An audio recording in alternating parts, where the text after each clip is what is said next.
Hi there, my name is Douglas Cocroft and welcome back to Taxidermy Truths. Today's discussion, Tiny 10 hunting in Africa.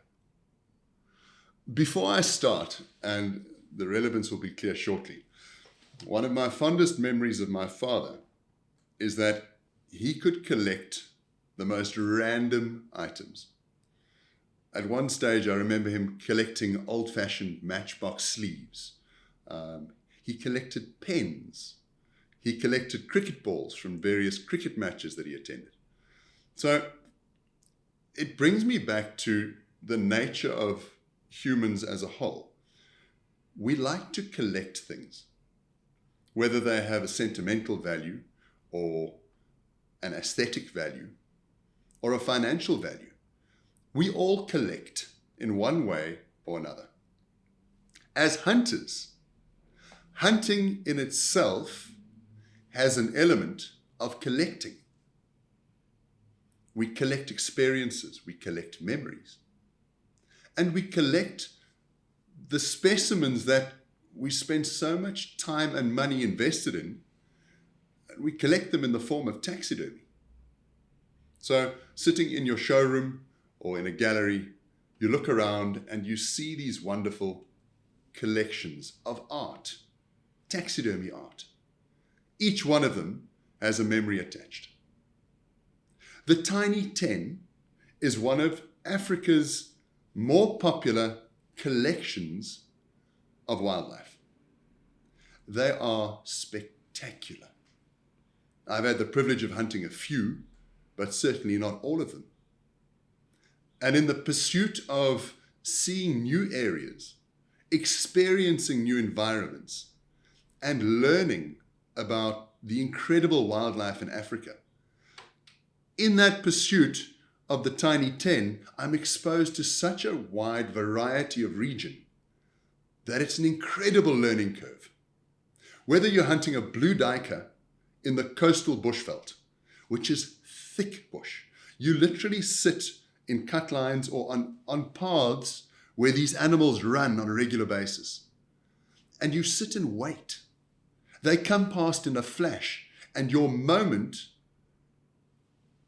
to hunt one of these little guys, a blue duiker, it comes past in a flash.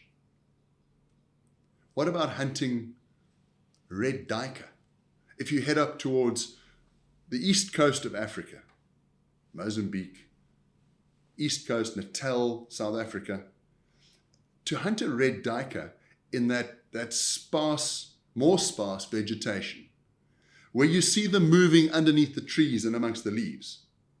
They've got this big rufous of hair on top in between their horns, so you need to look carefully. It's a tough hunt for a magnificent animal. So just to name the Tiny 10, so that everyone's aware of which of these special animals fall into this collection. I have a list. The blue duiker, the common duiker, red duiker, Cape grijsbuck, Sharp's grijsbuck, the klipspringer, one of my favorites, the oribi, the steenbuck, the soenie, and then the smallest, most dainty leg on any of these animals belongs to the dik-dik. This collection of tiny animals, from an artist's perspective, offers the opportunity to focus on fine detail artistry. The glands on these animals are pronounced, from the territorial markings within each species. The horns are small. I mean, a blue duiker with horns that size is considered a monster.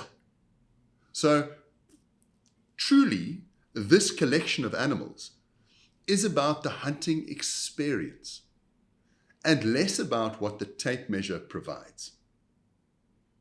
If you look at a dik-dik, which are so commonly hunted up in Namibia, it's hard hunting.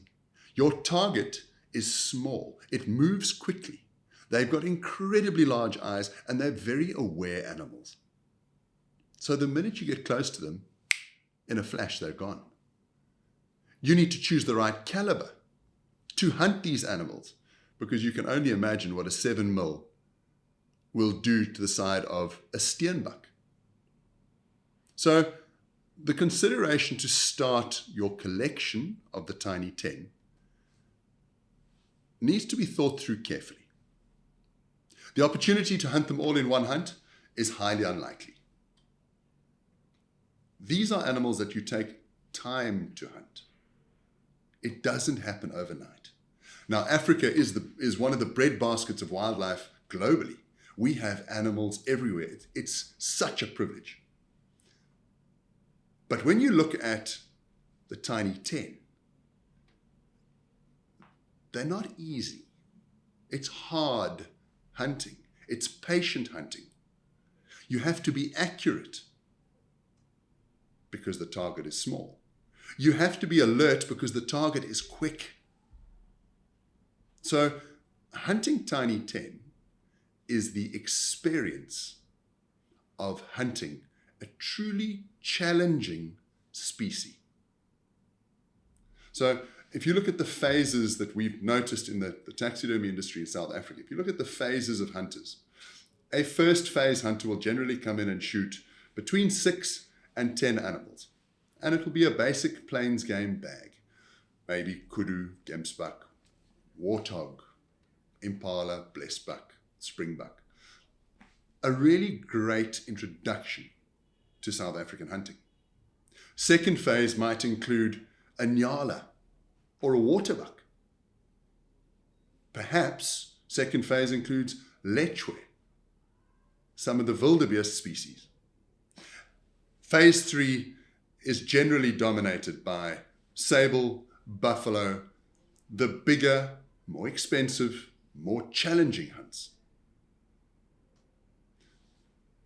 Thereafter, hunters seek the experience of being back in Africa.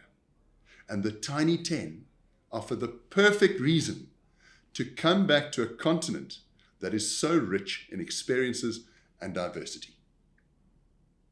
So I briefly mentioned the price of the third phase in terms of the sables and the buffaloes. The price tag comes up.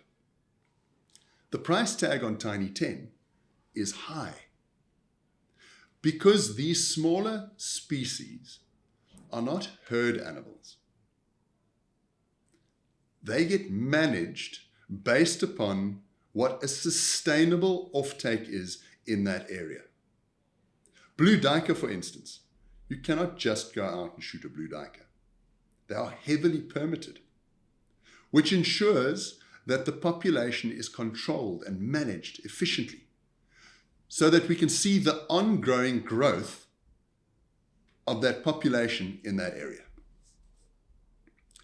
The oribi, one of the Eastern Cape's true gems, it's an incredible creature. Oribi are highly regulated. If you don't have the correct paperwork in place, you simply may not hunt them and certainly may not export them. So the good news is these small animals, while small in stature, carry a bigger price tag and an even bigger sense of responsibility by the custodians of wildlife, hunters, to protect and look after these populations so that the population grows, the gene pool expands, and hunting can be used as a great conservation tool as well as a great experience in these particular animals. So from this you can hear I'm a big fan of the Tiny 10. From a taxidermy perspective, if you do decide to go down this little bush path of Tiny 10 hunting,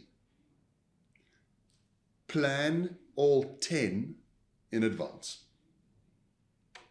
How would you like to display your animals and tell someone your incredible story and the journey of your Tiny 10? You don't want to have a blue duiker as a skull, an oribi as a full mount, a clip springer as a half mount, and a Sunni as a rug. Firstly, a Sunni rug is only going to be that big. It can be used as a placemat at the very most while you have dinner with your family. A skull mount of a blue duiker, the skull is only that big. It's tiny. You need to put that skull either on a table or at eye level, because if you put it anything over 6 foot, it'll probably look like a moth sitting on the wall. So think about the presentation. If you do one as a shoulder mount, my suggestion, as it's a collection, would be to do all of them as a shoulder mount. If one is a full mount, try and do all of them as a full mount. The reason I say plan carefully, remember the correct ballistics for the job.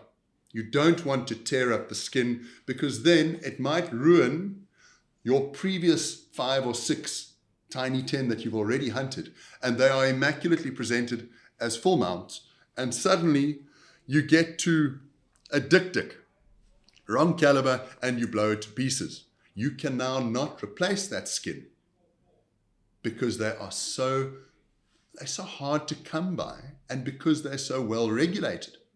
So plan your hunt, plan your ballistics. Consider the final display at day 1. By doing this, you also build the anticipation.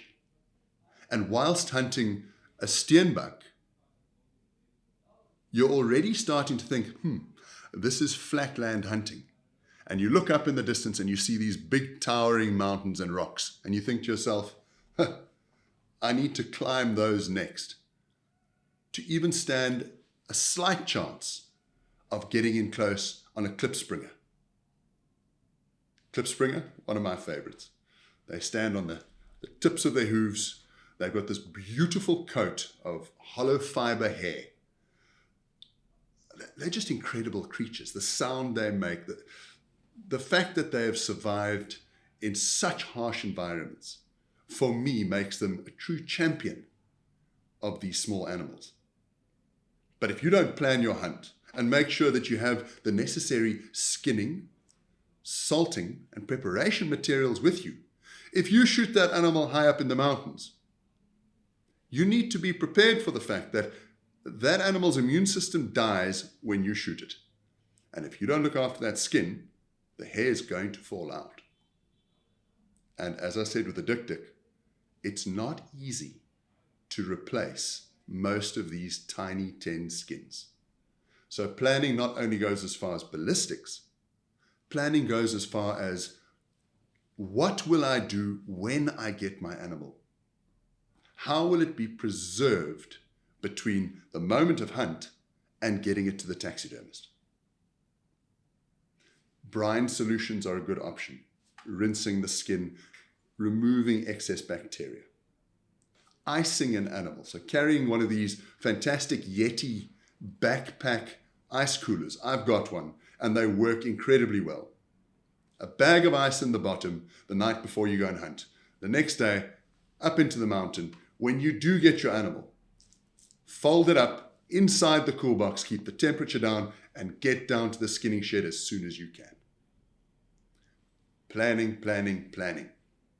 Because the tiny 10 are an incredible collection of memories, of different environments, of people.